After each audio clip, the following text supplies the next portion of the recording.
Sulayi ang Ginoo. Amen. Sulayi mo na kung giingon, paminaw sa mensahe sa Ginoo karon.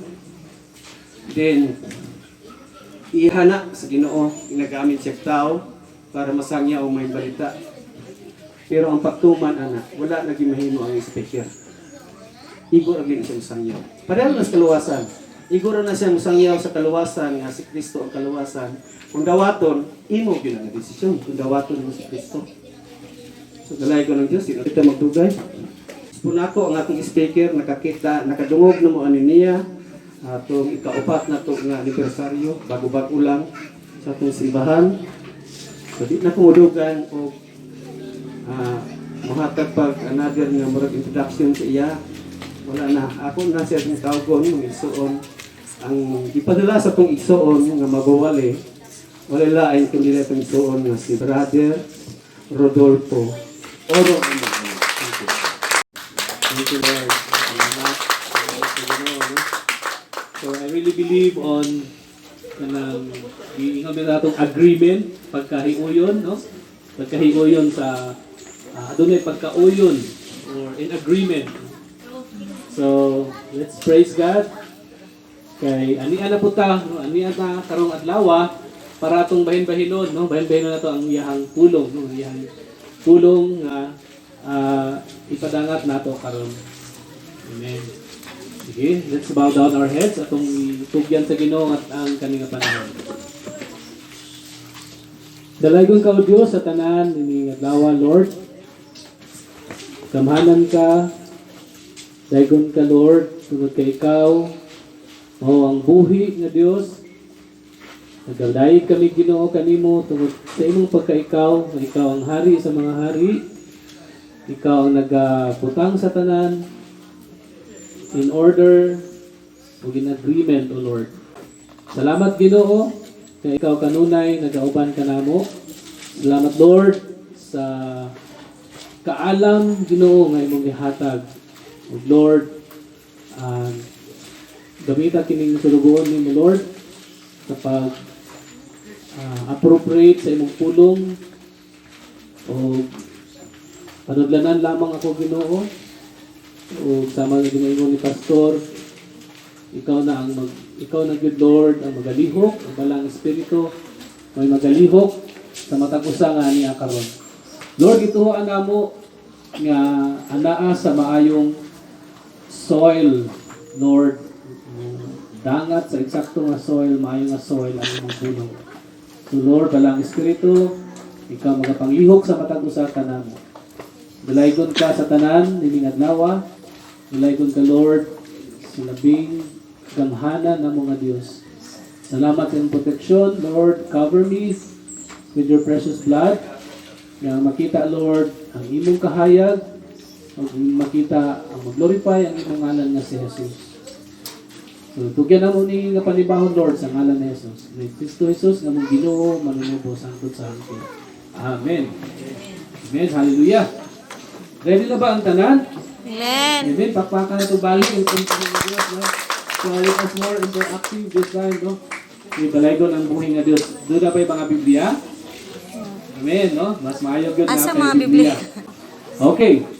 So, ang teksto nga ako ang tanawon karon ang Salmo 34, versikulo 1, taman sa 11. Psalms 34, verses 1 to 11. Kining teksto napuno kini og mga description. Napuno ni siyang mga description sa nagkalain-lain nga kahimtang or matang sa tao. O nagahisgot pud kini kung unsa man ang atong mga responses, no? Unsa man atong unsaon nato pag reply or response kini nga mga matang sa kinabuhi, no? Mga matang nagkalain-laing matang sa kinabuhi. Kanipod nga atong gamay lang nga background ani nga verse ang teksto kani nga panahon si David gipapahawa ni ni Abimelech, gipapahawa ni siya, gipalayas siya, no? So kani siya mo na nangahitabo so daghan pag sa iyang pagkagiw adunay daghan kay siyang na mga kalisdanan nga iya nga tagamtaman samtang siya biyahe o nagalakaw, no? Palayo. So daghang mga leon siguro, mga leon nagahisgot man ni nga teksto, adunay mga gutom nga leon, no? Adunay mga gutom nga leon. Pero pasabot nga na experience ni David ang mga lain-lain nga kalisod niadtong panahona. Okay? So sa bersikulo 1 nagaingon siya, no? Sa bersikulo 1, 34, Salmo 34 bersikulo 1. Pasalamatan ko kanunay ang Ginoo. Dili gayud ako muhunong paglitok og mga pagdaig alang kaniya. So verse 1 pa lang puno na kayo ang mensahe, no? Aduna na mensahe sa bersikulo 1 pa lang, no? Pasalamatan ko. Bugat na kay siya. Pasalamatan ko kanunay ang Ginoo. Dili gayud ako muhunong paglitok og mga pagdaig alang kaniya. Ano day pulong nagaingon din na kanunay, no? Kanunay. So walay mga sana dunay walay gap kundi kanunay sa gabi, sa adlaw ug sa tanang higayon sa atong tagsatag sa kinabuhi, no? Daygon ko siya tungod sa iyang nabuhat, mamati unta ug maglipay ang tanang nagantos. Adunay nagantos. Nabungat man kanini ni David, so adunay pag-antos, nagantos siya niadtong panahona. So sa mamati unta o maglipay ang tanang nagantos. So ang kapag lipay ng nagantos ko. Sa ka-challenge na nagsakit ka, siguro si pastor naka-experience niya na sa paglipay ng nakasataliwala sa kasakit, no? Si Haring David nagaingon siya, mamati unta o maglipay ang tanang nagantos. Iisa ang kamot sa wala nagantos, di? Amen. So, sa mga wala nag-antos. Pero ingon siya sa city, nagsangpit sa Ginoo, no? Kung ang bakta ka, mangka na nag-antos, nagsangpit sa Ginoo ang mga matarong, og sila gipatalinghugan niya, og giluwas gikan sa tanan nilang kalisdanan. Bitabisan pang mga matarong, aduna day gihapoy kalisdanan. But praise the Lord, dalagon siya, no, sa tanan. Ingon si David, pasalamatan ko kanunay ang akong Ginoo. Ang Ginoo, dili gayud ako muhunong paglitok og mga pagdaig alang kaniya. Mga igsoon, wala ko kahibaluon sa mga afflictions sa atong tagsa-tagsa karon, no? Kung sa gipangbati nato, labi na sa mga balita, siguro sa mauyog ko ta, no, ma-shake ko ta usahay. Pero kita nga mga Kristohanon, mo ni ang panahon sa pagmaya. Amen. Panahon sa pagmaya. Grabe, no? Opposite nga direksyon. Ang kalibutan, nagsubo, apa na mga Kristohanon, nagmaya. Di ba ingon si Haring David, pasalamatan ko kanunay. Duyog ka na ako sa pagsangyaw sa kalhalang doon sa Ginoo. Wala nagundang si David. Maghiusa kita sa pagdaig sa iyang ngalan. Padayon gyapon si David, maski sa kaliwala sa iyang kalisdanan. Nagampo ako sa Ginoo, ug gitubag niya ako ug giwagtang niya ang tanan kong kahadlok. So ana na punoy pulong nga kahadlok. Usahay aduna gantay pation nga kahadlok sa tong tagsa-tagsa kinabuhi. Unsa na ka ang mosunod ugma? No? Sa Jeremiah 29 katong na-captive ang mga, di ba? Nasa captivity ang mga the Jews, no? Judeo. Pero nagapadayon gihapon sila, nag-instruct gihapon ang Ginoo, padayon kamo, pananom kamo, no? Kita magapananom gihapon ta hangtod karon maski naata sa taliwala sa kalisdanan. Amen. Kung sa may ito itanom ang pulong sa Ginoo. Amen ba niya na, no? So di siguro daghang mga plantito karon kung tanaw ni mong Facebook, di ba? Pero mga Kristohanon, ang instruction sa Ginoo, pananom kamo. Kung atong tanawon ang espirituhanon nga aspeto ni ana, magtanom kita, padayon kita sangyaw, padayon kita o pagpaambit sa pulong sa Ginoo bisan taliwala sa kalisod. Kay baluko kalisod kay na buhaton. Lisod di kay na siya buhaton. So it takes the grasya sa Ginoo nga mabuhat na ang tanan. Hallelujah. Lord, that we bring to the focus, O God. Dangop ka niya o kamo magmalipayod. Ino niya. Kining alaot, misangpit sa Ginoo, o gitubag siya o giluwas gikan sa iyang mga kalisdanan. Kinsa may alaot, sa mingon pagyuta nga, kaning tawhana kay gipangkaluhaan na gyud siya. Di malas. Kining alaot misangpit sa Ginoo. Kung naalaot mo ta karon, kung musangpit ta niya, tubagon gihapon sa niya. No, diha sa atong kalisdanan.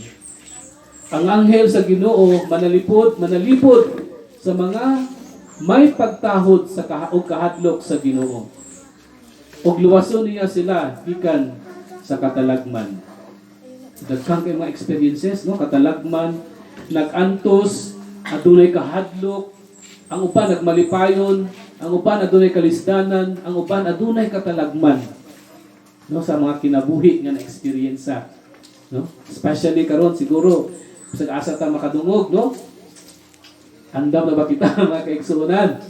Andam na ba? Amen. Amen. That's a good amen, no? Dapat andam ta kanunay sa panahon, no? Kaya kita ang mga the end time believers. Tama, Pastor? Amen. Kita ang end time believers. Gituan ba na ninyo? Amen. Oo, kung ang end time mo sa baton sa Ginoo. Di ba ingon siya nga sa Daniel, iyang bukbo ang katapusan nga ulan. Mga grasya, no? Sa tagsa na itong kinabuhi. Ang anghel sa Ginoo manalipod sa mga may pagtahod sa kahadlok sa Ginoo ug luwason niya sila gikan sa katalagman. Jadi, muna giingon ni Pastor gaganina. Muna ingon nga, there is an agreement. Aduna jud plano ang Ginoo para sa inyo karon. Ingon siya sa versikulo 8, sulayi ug makita ninyo ang kaayo sa Ginoo. Amen. Wala mi nagsabot ni Pastor aniya. Dalay ko lang buhi nga Dios, no? Palakpakan nato siya. Agreement, adunay paghiusa. Sa tinuod lang siya ti ampi mo po ang verse niya yang nakaplagan sa miaging adlaw, no? So ingon siya sa 8, sulayi ug makita ninyo ang kaayo sa Ginoo. Bulahan ang tao nga modangop kaniya. Kitang tanan nagdangop man kaniya, di ba? Bulahan kita nga midangop kaniya. Ato daw i-try na nato memorize ni. Sa ira pa kanang medyo idara na ta kay mawala ko ta sa isa paano sa punto, pero katong mga batanon big challenge sa mga batanon. Sige, ito daw memorize on. Versikulo 8, sulayi ug makita ninyo ang kaayo sa Ginoo. Bulahan ang tawo nga modangop kaniya. Sige, isa pa. Dungan na tanan. Sige. Salmo 34, versikulo 8. Ready, go. Sulayi makita ninyo ang kaayo sa Ginoo. Bulahan kadto niya. So, ato ng assignment sa balay ha. Ato nang isulti sa atong mga tagsa-tagsa ka membro sa pamilya, no? Sulayi ug makita ninyo ang kaayo sa Ginoo. Nakita nato ang pagkamaayo sa Ginoo, no? Kato na katong isulayan. Try me, no siya. Sulayi ug makita, come, taste. Ug makita sa English pa, no? Ug makita ninyo ang kaayo sa Ginoo. Daghang kitag mga challenges karon sa kinabuhi. Pero nga atong ningon sa ang kalibutan, nagsubok apan na makisluhanon nagmaya. Oh, labi opposite kayo, no? Amen. Opposite kayo siya. Sulayi og makita ninyo tungod kay kini nga bersikulo, usa kini ka challenge, no? Hagit kini sa atong matag usa kanato, no? Apil ko ni ani, sulayi og makita ninyo ang kaayo sa Ginoo. Bulahan ang tawo nga modangop kaniya. Kamong piniling katawhan sa Ginoo pasidunggi o kahadloki siya kay ang mga kahadlok kaniya dili gayud mahikawan sa ilang gikinahanglan. Bisan ang mga leon, muna akong ingon, bisan ang mga leon kabsan sa pagkaon o gutumon, apan ang mosalig sa Ginoo dili gayud mahikawan sa ilang gikinahanglan. Dunay irony ni nga panahon, no? Si David ni actually kadungog og leon nga wala gigutom. Good mo si karon na yung leon, no? Pero ingon siya, bisan ang mga leon, kamsan sa pagkaon o gutumon. Apan si Haring David, apan ang mosalig sa Ginoo, dili gayud mahikawan sa ilang gikinahanglan. Katong panahon na, samtang nagkagiyon na si David, kani, ng mga leon, no? Iyahang mga nasugapa, o sana, iyang na, paano ba? Iyahang na encounter, no? Na-encounter niya ang mga leon. Apan katong mga leon, wala gibati kagutom atong panahon na. Diba? Parehas, no? Wala gibati, wala sila naka-atraka kang David. Ingon si David, dili gayud mahikawan sa ilang gikinahanglan. Kani challenge. Kinsa may mga batanon di? Iisa ang mga kamot sa mga batanon. Challenge. Isa mga kamot Praise katong God. piling nga batan-on pod apil. Ngano man gyud no nga batan-on man gyud kanunay ang nabay ingon mga tigulang. Siguro talag sara nang ingong idaran no sa Biblia. Pero kasagara batan-on dool kamo mga batan-on. Ingon siya diri sa 11 dali ngari kamong mga batan-on og pamatia ako. Kay tudluan ko kamo sa pagtahod sa Ginoo.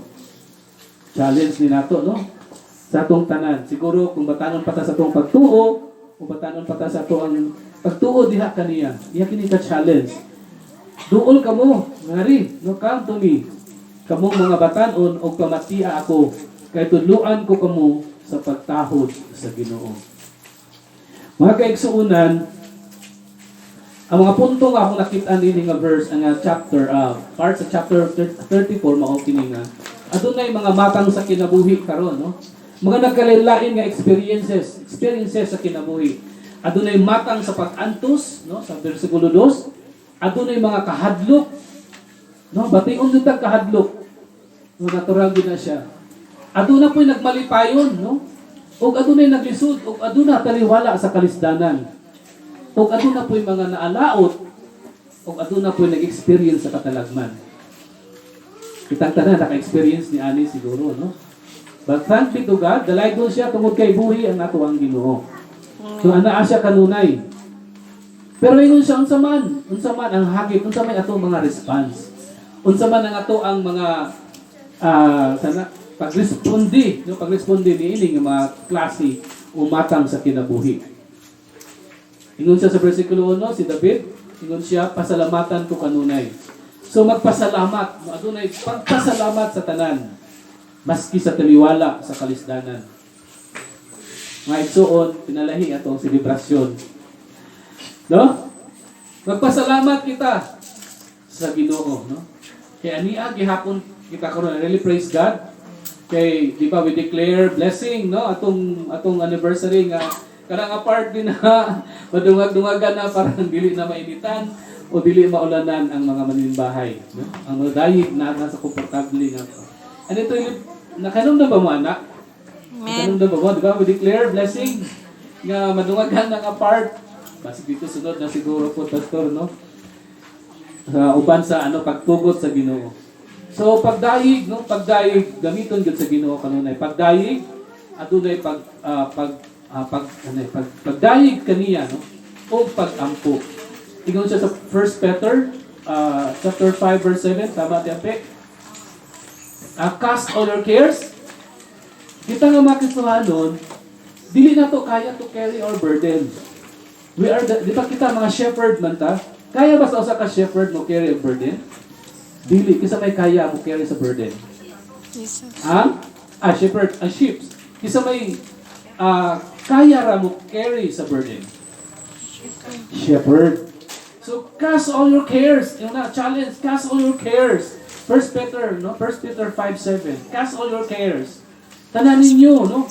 Cast meaning ilabay, no? Ilabay kung ato na siyang literahon ato nga pag-interpret, ilabay kaniya diha sa iyang tiilan. Cast all your cares. Kay dili gyud nato kaya, no? Natong nga mga sheep to carry our cares. Kay tungod ang shepherd lang gyud ang kaya mo dala sa ato ang mga cares, no? Ang mga pagpati. So pag-ampo, one way of throwing our care is by prayer. How many times did we pray? Kapila man tamo ampo, niya pag natas taliwala sa kalisod. How about kung aruhay na ta? Makahinumdum pa ba ka? Sa ka ka-challenge, no? Sa ka kahagit sa tuwang tanan, apil ko po ana. Kung dunay pagdangop kaniya, no? Eksakto nga pagdangop kaniya, at dunay pagsangpit kaniya. O pagpasidungog sa iyang ngalan. Kung kanunay ato siyang kahadlukan. Mo ka na ang mga responses. Mo ka na ang mga response na itong buhaton kung aduna kita sa taliwala, sa kalisdanan, kaalaot, katalagman, magmalipayon, kahadlok. Bisan pag magmalipayon, just throw all your cares. No? Pagsalig o adunay pagtahod kaniya. Amin ba igsoon? Amen. Karong panahon ingon siya, so dali nga ri kamong mga batan-on. Apil ta ni ani no. Kitang nanggawas na ang mga Gray hairs o mga uban. No, batanon paghihapon, no? Dali nga ri kamong mga batanon o pamatia ako, kay tudluan ko kamo sa pagtahod sa Ginoo. Unsa ko man nato pagtahod sa Ginoo kung di ta mo duol sa yaa? Duol kita sa yaa. Unsa ko nato pamaagi nga pagduol? Ati ampi malihog ko na ko distribute. So na ko'y medyo kuan kanang naang sabi nga illustration. Unsa ko nato pagduol? Unsa na to pagpakahibalo, no? Unsa to pagduol sa Ginoo, imo siya cast all your cares. Cast all your cares ingon siya. Importante karon nga makaigsuonan nga equip ta, no? O puno equip ka nang at ready na ta no sa tanang panahon. Kay dili gyud pwede nga dili ta ready sa tanang panahon. Tan-awon na nato, try nato tan-aw ang atong tagsatang sa kaugalingon. Usa kini ka hand illustration. Illustration lamang kini. Ako kini gikuha sa navigators, no. So salamat sa Ginoo sa paggamit sa navigators niani nga illustration. So sa thumb, no, ang pamaagi sa pagduol is pag-meditate, no, or kanang meditate sa pulong sa Ginoo. Ana kana sa Salmo 1, 2, no, 3. Meditate. How many times did we meditate? Or unsang orasa man ta nag-meditate, bahala na anytime basta nag-meditate ta, no? Sa tuang nag-meditate ta sa pulong sa Ginoo. Ang pag-meditate lahi pud ang pag-memorize. Usa kini pamaagi sa pag-equip nato nga kanang panahon sa pagsulay, natay maklaim dayon ba, no? Natay masangpitan sa ingon gani ang promises sa Psalm 34 verse 8, ingon siya nga, di ba? Ingon siya, come and taste or sulayi og makita ninyo ang kaayo sa Ginoo. Kana usa ka na ka-promise sa Ginoo, no? So kung ato nang memorizon, dali ra kay paingon Lord, di ba nag-ingon ka nga mutuol kami kanimo, no? No katong sa Psalms 34 verse 8. So kada siya memorize. Kahit dili lang pud memorize nimo, no? Kanunay nga wala lang sa kasing-kasing, no? Kato nang tanawon. Adunay pagtuon. Siguro isa ka chapter, no? Isa ka chapter niya na. Ako sa pandemic, nahuman ako ang Psalms, nahuman ako ang Proverbs. Praise the Lord for that. Dalay ko ng muhi nga Dios. Kaya naay panahon kanunay, no? Naay panahon. Salamat na po sa isa pa sa pandemic din, no? Pero napasalamat ko sa Ginoo, no? Kaya nahuman ako ang chapters. Dili lang kanang tuon gyud nga tutukan gyud nimo ang pagtuon, no? Tan-awon nimo. So pagtuon, no? Ingon sa Acts 17:11. And doon na po'y pagbasa, reading, and adunay hearing. Ang atong gibuhat karon part na ni sa illustration. Isa ra ni siya sa illustration. Ang hearing. So naminaw ta karon, no? Naminaw. So check na ta sa hearing, kay naminaw na ta sa iyang pulong. May kaigsuonan, kumusta ato ang reading? Kumusta atong study? Kumusta atong pag-memorize? Kumusta ang atong pag-meditate? Basig punggol. Isa ra katambra at isa lang katam. Sabi ko natin, ang pinaka-importante ang gingon ni Pastor kaganina. Isang tuod o natandog ka, dayon wala nato na-apply. Siguro, wala yung mga ginawa nga anything nga yung bungat, dili man mo return in void, pero mas maayo ba na nato, no? Sa application. No? Atong i-apply ang ato ang mga nadungog. So, na instruction sa ako sa Ginoo sa Proverbs 27 verse 23. Muna nga, ato na ko'y kusog nga mo yan hindi sa Proverbs 27 verse 23. No? Kung namoy time sa pagbasa niya na. So that's a promise from God nga nung nag-ani ko din nagpaambit sa inyo nagpaambit sa inyo So, kani, pwede nyo i-post ninyo sa kanabitang bungbong, ayun sa Facebook. Sa bungbong, sa kwarto, di ba? Parang ma-reminded ka ba, no? Ma-remind ka, uy, naman ko ani nakita ron, basig hearing ako kanunay. Abi mo, kanamang realidad ng po namin, unsa may akong ikahatag kung wala ako. Di ba? So we have also to hear, we have also to read, study, meditate, or memorize. And ang pinaka-importante, apply. No?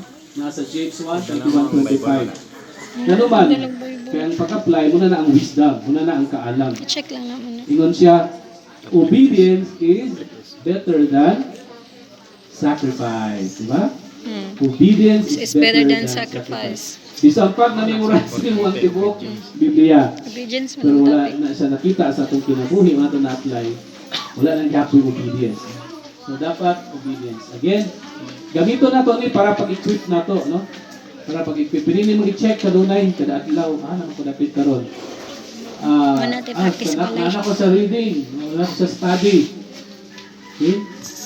Commit, ato bang, kaya ba na ito mag-commit? Ano, lisod hindi siya buhaton, no? Especially sa mga nanay. Na round the clock.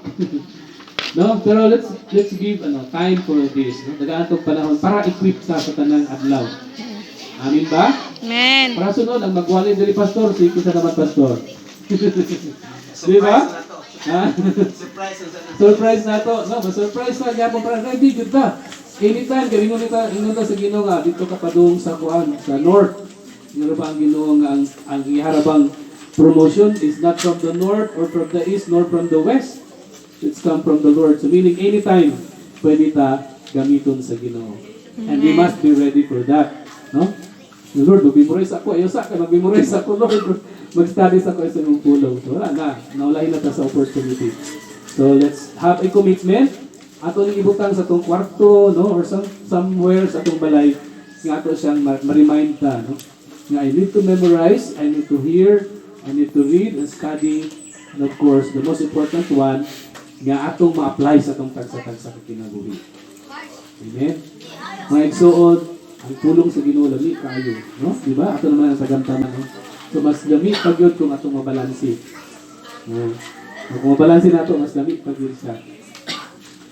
And sige akong hagit ang hagit sa Ginoo ang Salmo 34 versikulo 8. Nindot kayo ng verse Sulayi ug makita ninyo ang kaayo sa Ginoo. Bulahan ang tao nga budangop kaniya. Amen. Meaning sa sulay obedient. Let's pray. Pinoong Diyos, labing gamahanan ka sa tanan. Lord God, salamat sa pulong ay mong giandam karong adlaw. Salamat Ginoo nga imo mo kaming gitudloan sa ana mo pag-reply, pag-response Lord kung ana kami taliwala sa mga pagsulay, ana mi taliwala sa kalisod ug sa kasakit. Lord, salamat nga kini ka pulong dili mo balik nga kawang kun dili kini mga pamuhat sa matag usa Lord. Lord, nga kaming tanan, Lord, matubo sa mong pagtuo. Ug matubo lamang kini Lord, kung mudot-dot pagkitmi kami mo Ginoo. Pagpangita di mo kanunay sa labi na sa pagtuon o pagbasa diha sa imong pulong. Lord, salamat. Silyuhin pala ang Espiritu ang matag pulong nga gawas. Ug Lord, salamat nga naakini sa eksakto nga yuta, Lord. Ug magatubo kini Ginoo magapamunga. Lord, salamat. And I declare, Lord, declare na akong blessing. I-declare na ako, Ginoo, ang panalangin nga imong ihatag sa matag usa Ginoo. Nga niya karon. Ang matag pamilya nga representaan, Lord, blessing upon blessing so Lord, nga ilang madawat Ginoo. O sila magapaglakaw Ginoo, uban kanimo, uban sa pagsangyaw kay man si David, padayon sa pagsangyaw. Uban kamo kanako sa pagsangyaw sa pulong. O pagsangyaw sa kaayo sa atong Ginoo. Lord, salamat. We celebrate in a different celebration, kind of celebration, Father. Lord, we know na ikaw nabuhi, ikaw natawo, ikaw nabuhi pag-usapong, ikaw mag-reign, Lord, forever. O kana amo ang blessed hope, ang blessed assurance, Lord, nga amo ang gipaabot Ginoo. O excited kami, Lord, o dama ang mga tagusa, Lord, sa taliwala man galing sa kalisdanan. Equip us, Father, with your word, O God. And thank you so much, Lord, for these people around, Lord, na sila magatubo, kami, Lord, magatubo, sa upadungan kami nga magatubo, diha kanino, Ginoo. Lord, among ibalik, ang dungog ug himaya, diha kang Kristo Jesus, nga among Ginoo ug manunubos, hangtod sa hangtod. Amen ug amen. Ang buntag sa kanan.